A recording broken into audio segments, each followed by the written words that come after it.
She never wore perfume to bed, not once in 7 years, said it gave her headaches. But that night, as I leaned down to kiss her forehead before leaving early for the gym, I caught a scent I recognized but couldn't place, something floral, expensive, and completely out of character.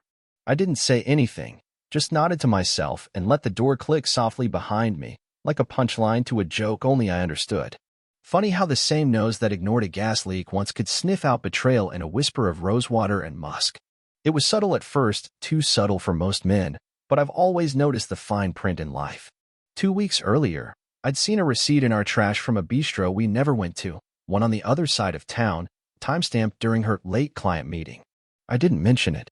I just started watching. She began using new phrases, the kind that weren't hers, real talk.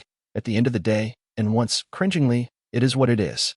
She'd roll these lines off like she'd just thought of them herself, like she didn't hear them echoing from someone else's lips. I didn't ask questions. I observed.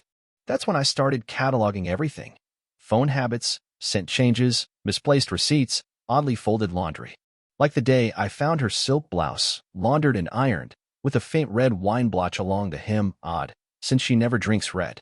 I let her spin her stories. But I had a project to complete. You see, I'm not the yelling type. I don't slam doors.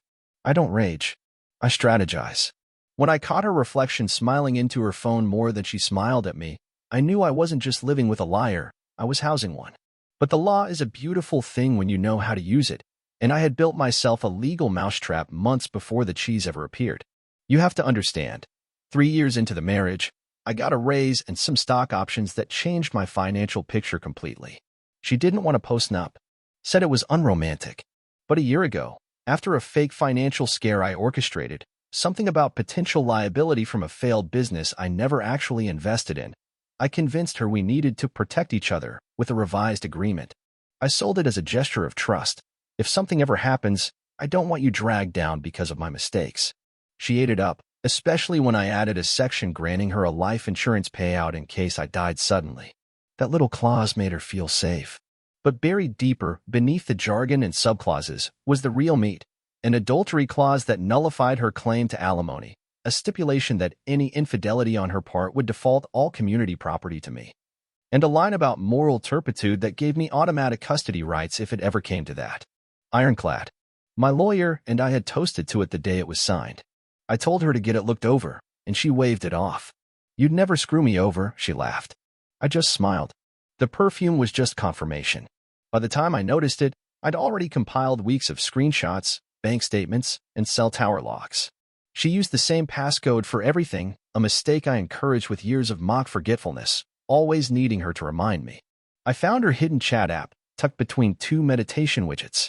I even recorded one of their FaceTime calls on her iPad, which auto-synced to our home account. It was almost boring, how careless she was. But carelessness is common when people think they're smarter than you.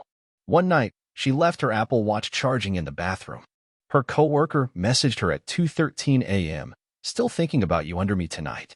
I took a screenshot and deleted the notification before she woke up.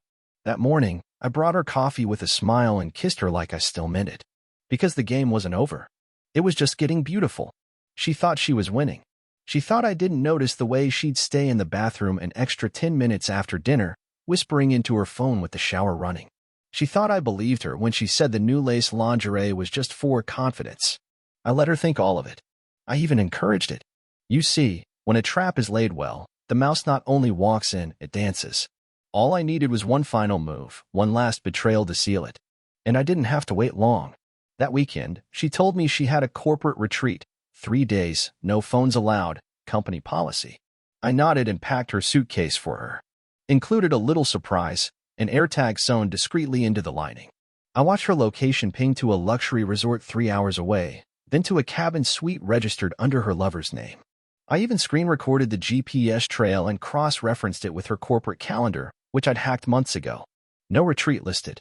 Just a blank weekend with a conveniently locked itinerary. So I smiled, cracked open a bottle of wine she hated, and toasted to the beautiful destruction she didn't know was coming. Because when she got back, tanned and glowing and humming that stupid pop song that had become their anthem, I already had the lawyer queued, the papers drawn, and the evidence stacked like a tower waiting to fall. She thought she was cheating in the dark. But I was the darkness, and I was done waiting.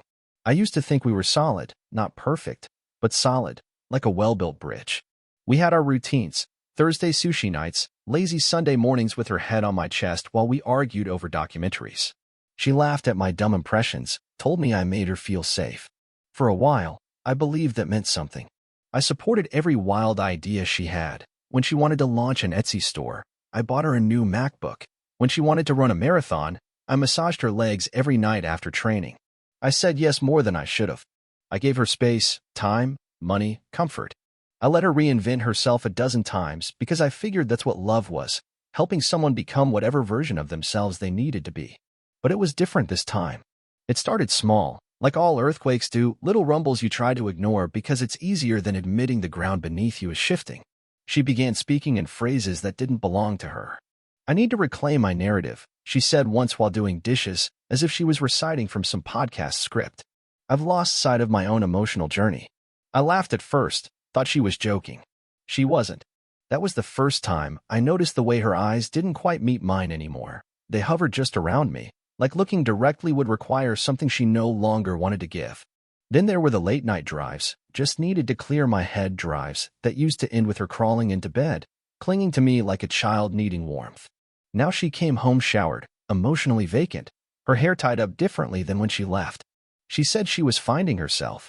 I didn't know she'd gotten lost. Her phone, once casually strewn on the kitchen counter, now had a thumbprint lock she suddenly cared about. She flipped it over whenever it buzzed, and if I asked who it was, she'd squint and say something like, "Work stuff," or, "Oh, just Stacy." But Stacy had moved to Arizona 6 months ago, and even if I couldn't prove anything yet, I could smell the lie under her breath like a faint trace of cologne. Her social media, once filled with vacation shots and corny couple posts, suddenly went dark. First, she archived our wedding photos. Then she made her profile private, claiming she was trying to reduce her digital footprint. I wanted to believe her. I chose to believe her, because it's easier to sleep next to a stranger than admit you're already alone. The intimacy faded, not all at once, but in slow, painful increments. Kisses became pecks. Pecks became nods. Nods became silence. She said she was tired. She said she was stressed. She said she was too emotionally overstimulated to connect physically. But she never seemed tired when she left the house in full makeup at 9 p.m. on a girl's night. She never looked overstimulated in those mirror selfies I caught a glimpse of once, angled shots in tight dresses, sent through apps I didn't even recognize. One afternoon, I borrowed her car because mine had a flat, and I found a men's hoodie in the trunk, gray, with a small tear near the pocket. She said it was her brother's. Her brother lives 2 states away and hadn't visited in over a year. I nodded like I believed her. That's what I did. I nodded a lot those days. I nodded when she started spending more than usual, $200 at a spa she'd never mentioned, $300 at a hotel downtown for a friend's bachelorette party, even though I never saw a single photo. I nodded when she said she needed a weekend alone at a cabin to journal and reset. I nodded so hard my neck ached. But still, I didn't confront her. Not yet. Because I hadn't reached the edge of belief. I was still dangling, still hoping maybe I was just being paranoid. Maybe this was just a phase. Maybe we'd come out of it. I'd always told myself that trust meant not checking, not accusing. So I stayed quiet, and she mistook my silence for stupidity. Her growth came with a price, and I was the collateral. She was reading more, going to workshops, talking about energetic boundaries and toxic enmeshment. I asked her what that meant, and she gave me a TED talk on how marriages shouldn't feel like emotional handcuffs. I told her I never wanted her in chains. She just smiled, this strange, distant smile that said, "You're not part of the plan anymore." Our dinners turned into solo meals. Her side of the bed, once full of warmth, felt cold before she even left it. And when I touched her shoulder one night, just a small gesture, like the hundreds before, she flinched. Not violently. Just enough to let me know I didn't belong there anymore. She looked up at me, almost apologetic, and said, "I'm just not in that space right now." That space. The space I used to occupy. The space I built for her with patience and effort and years of loyalty. Now it was hers alone, guarded like a fortress I didn't have clearance for. But I didn't shout. I didn't cry. I didn't accuse.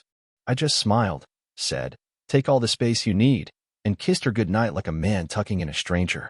Because if she wanted distance, I'd give it to her, in legal documents, in property claims, in full custody filings signed in ink and quiet revenge. She thought she was walking away to find herself. She didn't know she was walking straight into a cage she helped me build, one misstep at a time. It was the way she laughed that did it, not the laugh itself, but where it came from. I'd heard it before, years ago, when we first met, genuine, loose, almost musical. She hadn't laughed like that around me in a long time, not even when I told my best stories or botched impressions just to make her smile. But that night, sitting in my home office, I heard it through the thin drywall, muffled but unmistakable, light, breathless, flirtatious, and it wasn't for me. She was in the kitchen, cleaning up, after dinner, which had somehow stretched into a half-hour of dishes and softly whispered phone chatter. The words weren't clear, but the tone was. That's what hit me, tone. You can fake words, fake smiles, fake orgasms even, but you can't fake tone. That laugh had color, warmth, and something close to euphoria. I knew that laugh. I gave her that laugh. Now it belonged to someone else. And I froze, like a computer locked up mid-task, cursor spinning while everything inside stalled. I didn't get up. I didn't ask who it was. I didn't storm into the kitchen or demand to see her phone. I simply minimized my spreadsheet, opened the live feed from the security cam I had hidden in the living room lamp, set to record whenever the front or back door opened, and rewound to earlier that afternoon. She was supposed to have gone grocery shopping. But there it was, 3:47 p.m., door opens, she walks in with someone. A man. Jeans, black hoodie, ball cap low over his face. His hand on the small of her back like he'd been there 1,000 times. She didn't flinch. She let him in like it was his house. They sat on the couch, my couch, her legs crossed toward him, hands on his chest, and then she kissed him. Slowly. Casually. Like it was Wednesday. No hesitation, no guilt. Just muscle memory. Then they laughed. That same laugh I heard through the wall. And that's when the world slowed to a molasses crawl, every heartbeat dragging seconds into minutes. I watched them with the stillness of a corpse. He leaned back, she said something, and then they both looked toward the hallway, as if checking how far away I might be. She kissed him again. Deeper. I hit pause. My eyes didn't twitch. My jaw didn't clench. I just sat there, listening to her in real time as she rinsed a glass, probably still smiling, maybe texting him a heart emoji with one soapy hand. I turned off the camera feed and stared at my desktop screen, an Excel sheet filled with financial projections she'd never understand, numbers and control, order and logic. I knew in that moment something inside me had broken, not in the weak, sobbing sense. Not like glass. More like a lock clicking into place. My last illusion died in the exact second she ran her fingers through another man's hair in my home, while telling me she needed time to focus on her self-worth. I thought about the anniversary dinner I'd planned next month. The new necklace hidden in my closet. The mortgage payment I just made. Then I thought about the postnup. The adultery clause. The morality clause. The forfeiture terms. All sitting quietly in a folder in my drawer, notarized and time-stamped, legal knives waiting for a hand to wield them. She thought she was clever. She thought I was passive. She thought I'd never know. But I'd known. I'd known for weeks. And this was confirmation, not discovery. She'd crossed the final threshold, and now I had every tool I needed to dismantle her life with precision. I didn't cry. I didn't shake. I just let the moment calcify inside me, turned the emotional chaos into cold data. I muted the speakers so I wouldn't have to hear that laugh again and walked out of my office like it was any other night. She looked up when I passed the kitchen, smiled, lied, and said, "Just finishing up here. Want to watch something later?" I nodded. Said sure. She kissed my cheek. I smiled. Said I'd be in the bedroom soon. But I didn't go to bed.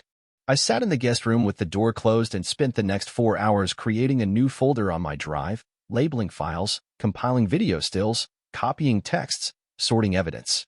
I mapped out every move like a general drawing battle lines. She didn't know it, but the war had already started. The only thing left now was timing. And I wasn't going to waste a single shot. I became a ghost in my own home, and she never even noticed. That's the thing about liars. They're so focused on the performance, they never stop to wonder if someone might be reading the script ahead of them. She thought she was clever, thought her late-night showers and changing passwords would be enough to keep me in the dark. But I didn't need to chase shadows when I could build my own light. I started simple, her schedule. She claimed she was working late every Thursday for a new client onboarding project. So I had flowers delivered to her office one evening, nothing suspicious, just a thinking of you card with a polite request for delivery confirmation. An hour later, I got an email. The flowers had been signed for by the night receptionist. The catch? The receptionist's name didn't match the one she claimed had been working late with her. I filed the name away, cross-referenced it with the building's LinkedIn staff. There was no onboarding project. I called her office number the following Thursday. Straight to voicemail. No ring. No forwarding. Nothing. So I left a message pretending to be her father, asking for a call back. She never mentioned it. Strike one. Then came her best friend, Marcy, loyal to a fault, or so she believed. Marcy and I had always been cordial, but I noticed she'd become distant lately, harder to pin down. So I followed her instead. Not in person. That's sloppy. I planted an AirTag in a coffee gift basket and delivered it to her house under the guise of a thank you. Within 2 weeks, I had a pattern. Every Saturday, while my wife claimed she and Marcy were doing brunch and yoga, the tag showed up 2 zip codes away, once at a barber shop, another time at a gym, but always near the same apartment complex. I checked the lease database. Found the name, Thomas R. Devlin. I didn't know him, but I'd heard his name in passing, co-worker from a former job she barely mentioned. Now he was the gravity pulling her away. I kept digging. Credit card statements told their own story. 2 Uber rides billed to our joint account, both starting near our house and ending outside that same complex. One at 10:42 p.m., another at 12:19 a.m., different nights. She always told me she was at an overnight spa retreat. I created a burner phone and downloaded a texting app, then messaged her as a made-up colleague named Greg from a recent training seminar she allegedly attended. Great meeting you last week. Hope to stay in touch. She responded within minutes, polite but formal, said she didn't remember the session, must have been another Sarah. There was no seminar. I made it up. Strike two. Then I went to the printer in our study and pulled out the paper tray. At the back, tucked where I once hid a birthday card, I planted a tiny audio recorder the size of a flash drive. I set it to voice activation and left it there. For 3 days, it picked up nothing but silence and the occasional rustle of paper until Thursday evening. That's when I heard her, talking to someone on speakerphone. She laughed, then said the words, "He has no idea. He's sweet, but boring. I feel like I'm suffocating." The voice on the other end was male. I couldn't hear much, but I heard enough. She said she missed him. Said next time, she'd stay over. Said she couldn't wait for the freedom. I backed up the file, emailed it to a private drive under a name she'd never guess. Strike three. I began testing her lies in real time, asking innocent questions with exact details embedded, little trapdoors she never saw coming. How was Marcy's detox smoothie place on Melrose? I'd ask, knowing she hadn't been within 5 miles of it that day. She'd blink, then nod too fast. Oh, it was good. A size something, I think. But the GPS log on her phone, copied weeks earlier via a linked iCloud account, told me she'd been parked outside the apartment for 3 straight hours. I didn't flinch. Just filed it all away. I wasn't interested in confrontation. I was after completion. I even created a fake social media profile, someone she wouldn't suspect. Travel blogger with decent photos and mutual follows. Within a week, she followed him back. A few fire emojis later, she was liking his photos and dropping smiley faces. I messaged her a compliment from the account. "Love your energy." She replied, "Thanks. You too, winky face." Strike four. And still, I said nothing. I kissed her goodnight, cooked dinner, played the doting husband. She thought I was slipping away. What she didn't know was that I was slipping behind her, watching, documenting, predicting. Every word she spoke was measured against a growing database of lies. Every movement tracked, every excuse cataloged. She was dancing in the spotlight of her own deception, while I stood in the shadows, pulling the curtain tighter. The deeper I looked, the more obvious it became she wasn't just cheating on me. She was underestimating me. And soon, she'd find out exactly how fatal that mistake would be. The fundraiser was her idea, an elegant rooftop event for her nonprofit, city skyline behind her, candlelight on every table, live jazz humming beneath the clinking of wine glasses and hushed conversations. She'd spent weeks planning it, ordering floral centerpieces, rehearsing her speech, beaming like a politician with something to prove. I offered to help, played the supportive husband role to perfection, asked about vendors, budget, seating charts. She didn't know I'd already seen the messages, every filthy, shameless word, after syncing her iCloud account to an old tablet she forgot I still had. She didn't know I had the video of her in that same red dress, the one she now wore to the fundraiser, straddling him in the backseat of his car 2 weeks earlier in a dim parking garage. She didn't know the event photographer I hired wasn't just there for candidates. He was there for one very specific shot. So I stood by the bar in my tailored suit, drink untouched, watching her glide from guest to guest like she was floating. I waited until her keynote speech, when every eye turned to her, every phone lifted to record, and the big screen behind her began its slideshow of donor highlights. The first few images were harmless, smiling faces, charity work, branded banners. Then it hit. Slide 11. Her. In his lap. Blurry enough to be denied by the cowardly, but clear enough to leave no doubt. Murmurs rippled through the crowd like a shockwave. She froze mid-sentence, her jaw slack, blinking at the screen like it had betrayed her. I stepped forward. She tried to recover, stammering, That's not real. That's photoshopped, some kind of mistake." I didn't interrupt. I just handed her a manila envelope.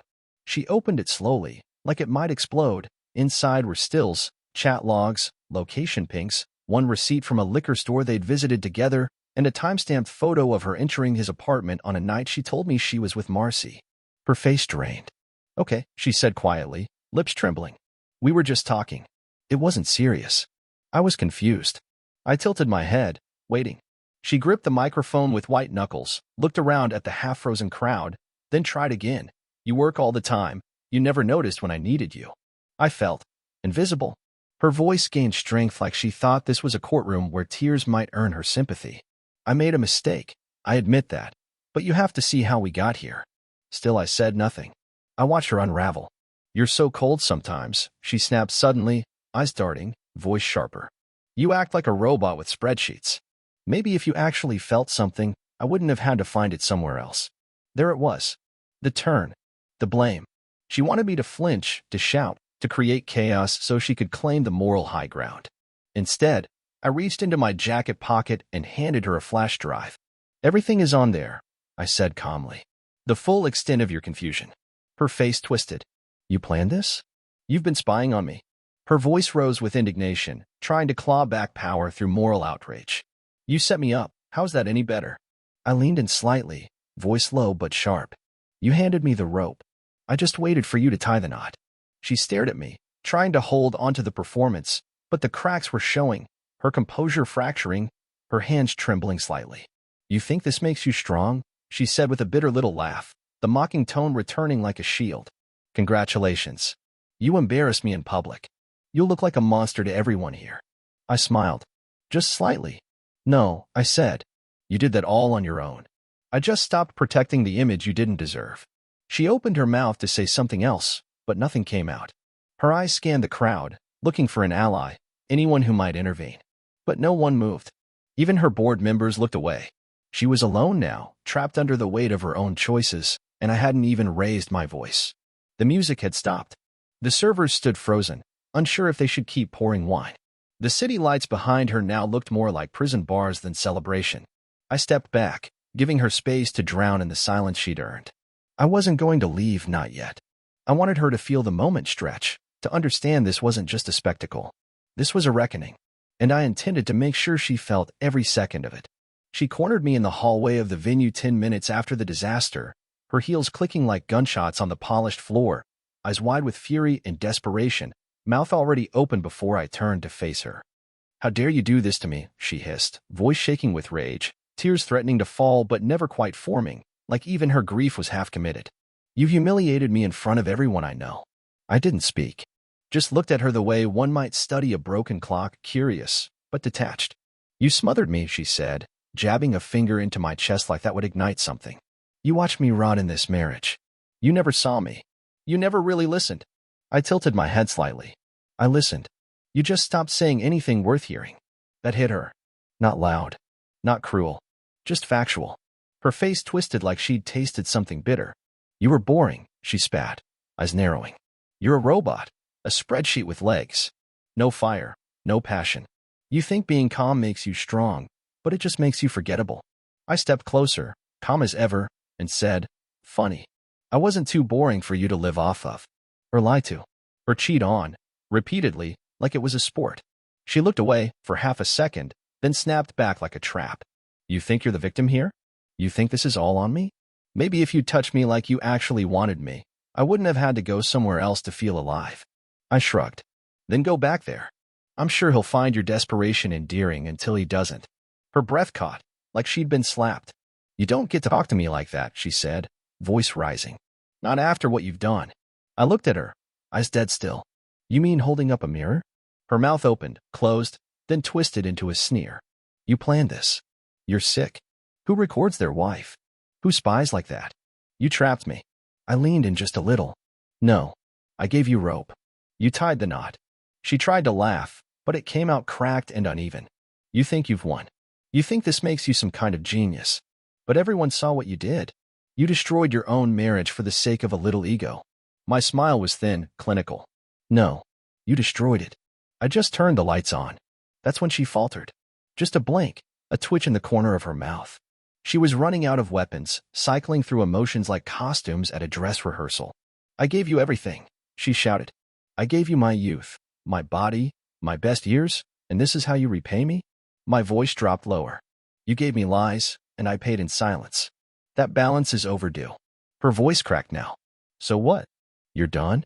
You're just gonna walk away like none of this meant anything to you?" I met her eyes and said, "It meant enough to bury, not enough to dig back up." She stepped back like the air had turned cold. "So that's it? You just don't care?" Her voice wasn't angry anymore. It was quiet, shaken. "You don't even hate me?" I paused. "Hate takes effort. You're not worth it anymore."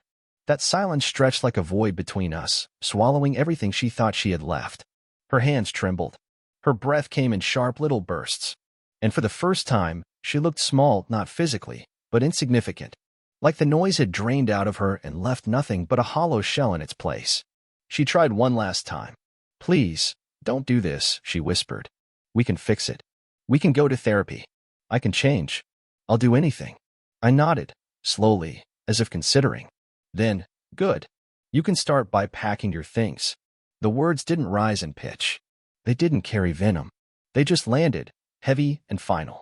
She looked at me like I'd set fire to her house. Like everything she thought she controlled had crumbled in her hands.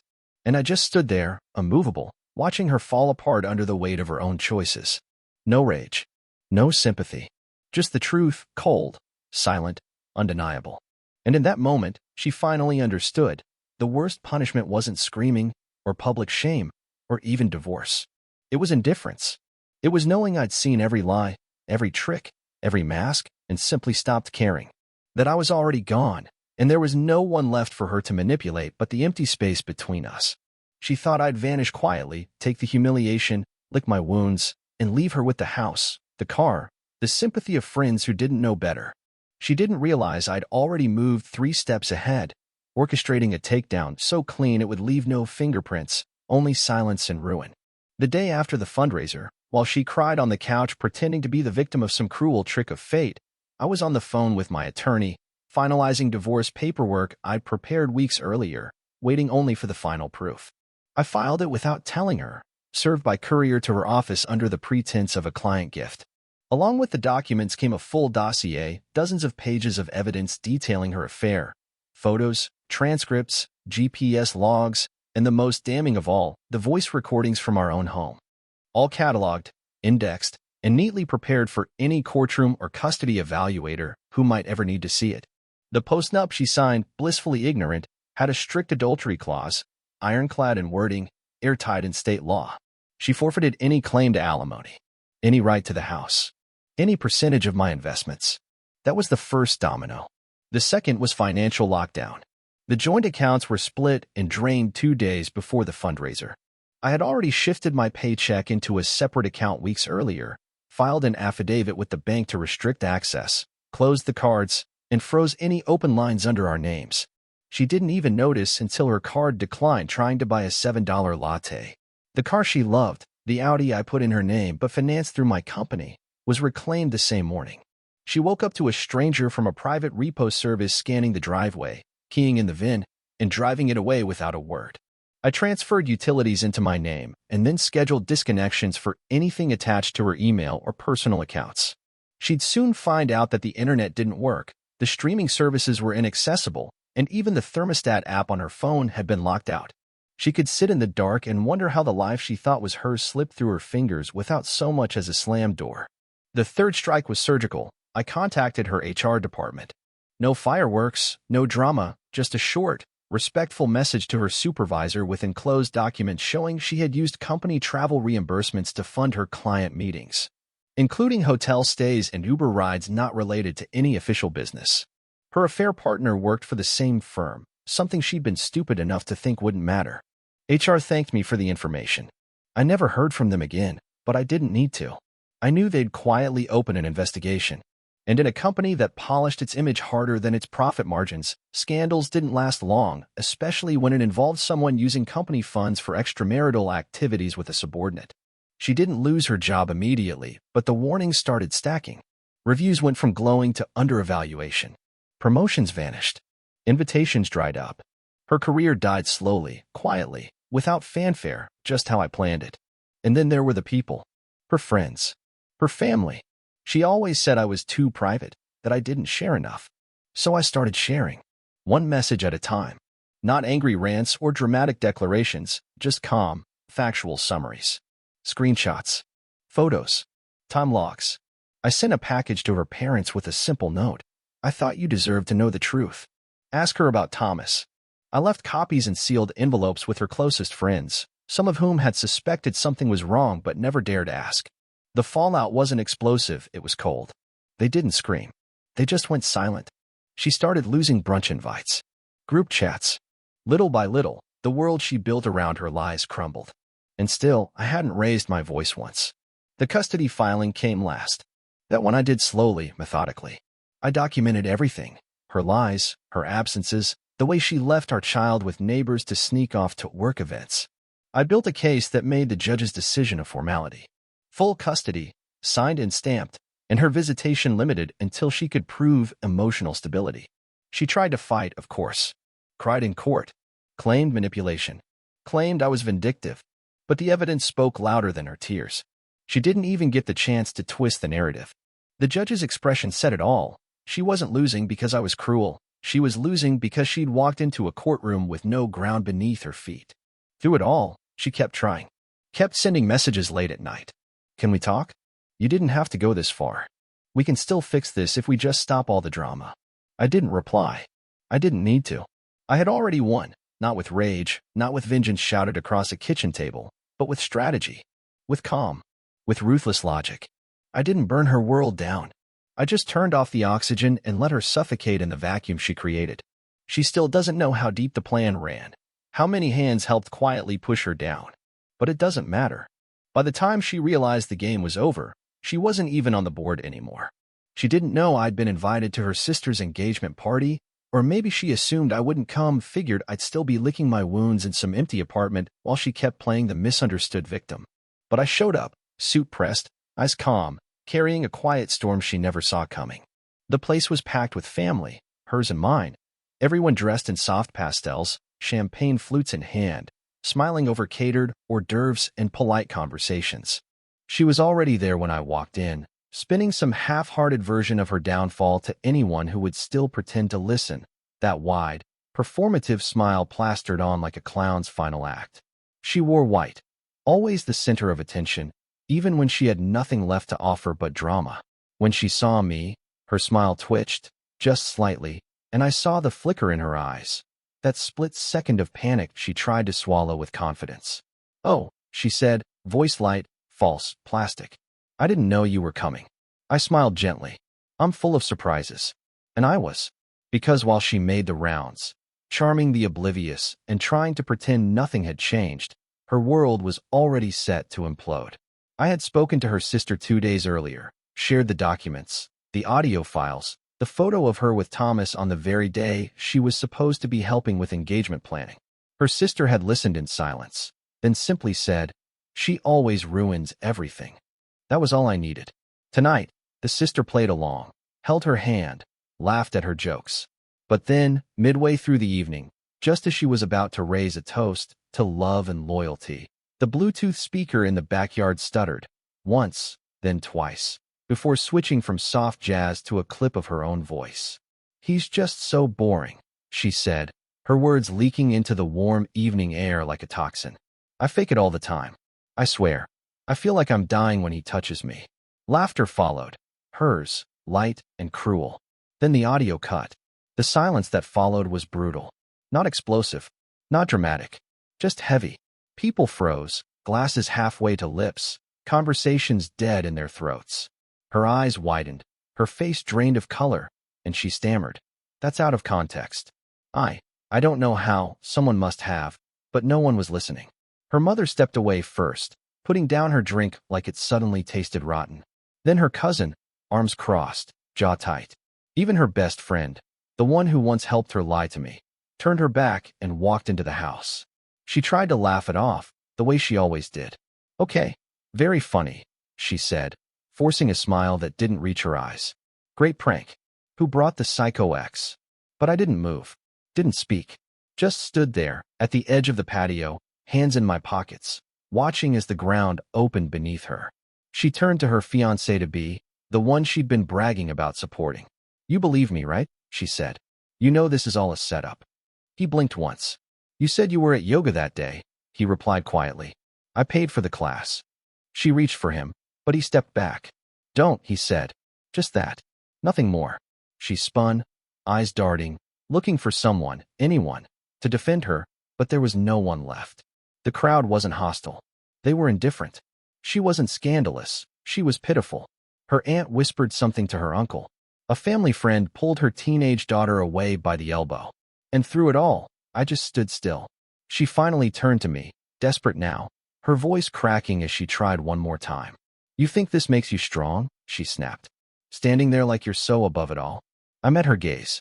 Said nothing. She was trembling. You ruined my life, she said, breath short. You think this is justice? You think this makes you the good guy? Still, I didn't answer. Her eyes searched mine, looking for something. Anger, hatred, regret. But she found nothing. And that's when she broke. Her shoulders caved in. Her knees buckled slightly. She sat down on the edge of the stone planter, face buried in her hands, mascara streaking, shaking like someone just waking up from a nightmare they'd authored themselves. And I stayed. I stayed to make sure she saw me standing there. Not furious, not vindicated, just free. She looked up one last time, and that's when I saw it. The part of her that realized there would be no fixing this, no narrative to spin, no applause to chase. Just the sound of her own downfall, echoing through a party that was never about her to begin with. She finally understood. I wasn't the one who collapsed the life we built. I was just the one who let gravity do the rest. It happened at her mother's birthday dinner, a gathering she begged me not to skip, claiming it would be awkward if I didn't come, even after everything. I said nothing at the time, but I showed up, not for her, but for closure. The restaurant was upscale, quiet until we entered. Her parents, her siblings, a few co-workers who still hadn't heard the full story, and yes, him. Thomas. He had the nerve to show up, like he belonged there, like he wasn't the virus that infected everything we built. She introduced him to the table with the audacity of someone who'd rewritten history in her head. Everyone, this is Thomas, she said, her voice pretending not to shake. Her father stiffened. Her mother didn't smile. I took my seat directly across from them and didn't blink. For 30 minutes, I let the charade roll on, laughter forced, tension like a thick fog, everyone pretending this dinner wasn't a ticking bomb. Then, as the server brought the wine, she leaned in and said, "Let's just act like adults tonight, please." That was it. The match. I stood slowly, glass in hand, tapping it lightly with the fork. "Since we're all pretending," I said, "why don't we stop?" The room froze. Her fork clinked against the plate. "Don't," she whispered. I looked at her mother. "You know your daughter brought this man into our home while telling me she was out helping you plan this dinner?" Gasps, audible. Her mother's mouth opened, stunned. I turned to Thomas. "Did she tell you she used our child as an excuse to sneak away? That she kissed you goodbye and then crawled into my bed like nothing happened?" Thomas started to stand, eyes darting around. "This isn't the time. Man, sit down," I said, and he did. Her voice cracked. "You don't have to do this. You already did this." I shot back. "You did it when you lied, when you smiled in my face while texting him under the table. You did it when you mocked our life like it was a bad joke you couldn't wait to rewrite with someone else. You were never present," she screamed suddenly, slamming her napkin down. "You were cold and calculated, like being married to a damn statue. I was dying in that house. You weren't dying," I snapped. "You were bored. And instead of fixing it, you sold your soul for a few compliments and a sweaty backseat quickie with a man who looks like he can't spell commitment. Laughter rippled through the room, a harsh, stunned. One of her coworkers choked on her drink. Her brother leaned forward, eyes wide. "You don't get to come at me like that," she shouted, standing now, hands clenched. "I gave you everything. My best years, my loyalty, my body. You gave me lies. You gave me betrayal. You gave me a performance, and I gave you a stage.